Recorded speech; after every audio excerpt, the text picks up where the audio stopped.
MG സർവകലാശാലയിലെ പാറ്റ poster വിവാദത്തിൽ വൈസ് ചാൻസലറും വിദ്യാർത്ഥി യൂണിയനും തമ്മിൽ പോര് തുടരുന്നു. നാഷണൽ കോൺഫറൻസിന് അനുവദിച്ച പണം തിരികെ പിടിക്കുമെന്ന് VC മുന്നറിയിപ്പ് നൽകി.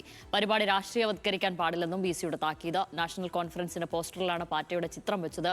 എന്ത് എതിർപ്പുണ്ടായാലും നാഷണൽ കോൺഫറൻസ് നടത്തുമെന്ന് MG university union general secretary Amal PA പറഞ്ഞു.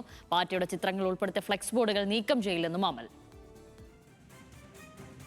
നമ്മൾ ഈ പോസ്റ്ററുമായി ബന്ധപ്പെട്ട് അതിൻ്റെ പ്രചരണ പോസ്റ്ററുമായി ബന്ധപ്പെട്ടുള്ള ഒരു പ്രശ്നമാണ് പുള്ളി ചൂണ്ടിക്കാട്ടുന്നത്. അപ്പോൾ അതിനകത്ത് നമ്മുടെ ഭാഗത്തു നിന്നും ഒരു ഘട്ടത്തിൽ പോലും ചട്ടവിരുദ്ധമായിട്ടുള്ള വിദ്യാർത്ഥി വിരുദ്ധമായിട്ടുള്ള ഒരു നിലപാടോ ഒരു കാര്യങ്ങളോ നമ്മൾ സ്വീകരിച്ചിട്ടില്ല.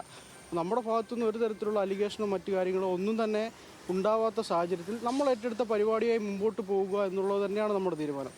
ആ രീതിയിൽ തന്നെ നമ്മൾ മുമ്പോട്ട് പോകും.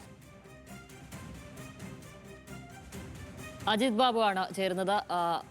അജിത്ത്, VC കടുത്ത നിലപാടിലാണ്, വിദ്യാർത്ഥികളും പിന്നോട്ടില്ല എന്നുള്ളതാണ്. എന്താണ് വിശദാംശങ്ങൾ?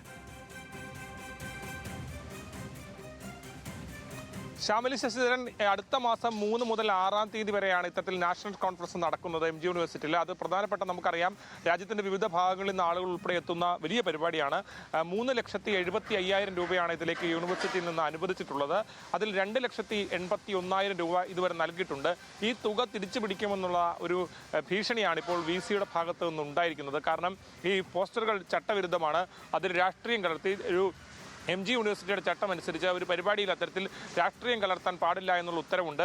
അത് മറികടന്നുകൊണ്ട് അത്തരത്തിൽ പാറ്റയുടെ ചിത്രങ്ങൾ ഉൾപ്പെടെ വെച്ചുകൊണ്ട് ഈ വിദ്യാർത്ഥി സമരത്തിനെ അനുകൂലിക്കുന്ന ചിത്രങ്ങൾ ഉൾപ്പെടെ വെച്ചുകൊണ്ട് അതിൽ രാഷ്ട്രീയം കലർത്തി. അതുകൊണ്ട് തന്നെ ഈ ഫ്ലെക്സ് ബോർഡുകൾ എത്രയും വേഗത്തിൽ എടുത്തു മാറ്റിയില്ലെങ്കിൽ ഈ പണം തിരികെ പിടിക്കുമെന്നുള്ള ഭീഷണിയാണ് ഇപ്പോൾ മുന്നിട്ട് വെച്ചിരിക്കുന്നത്. പക്ഷേ വിദ്യാർത്ഥി യൂണിയൻ ഇക്കാര്യത്തിൽ ഒരു ഘട്ടത്തിലും ഇതെടുത്തു മാറ്റാൻ, ഈ ഫ്ലെക്സ് ബോർഡുകൾ എടുത്തു മാറ്റാൻ തയ്യാറല്ല.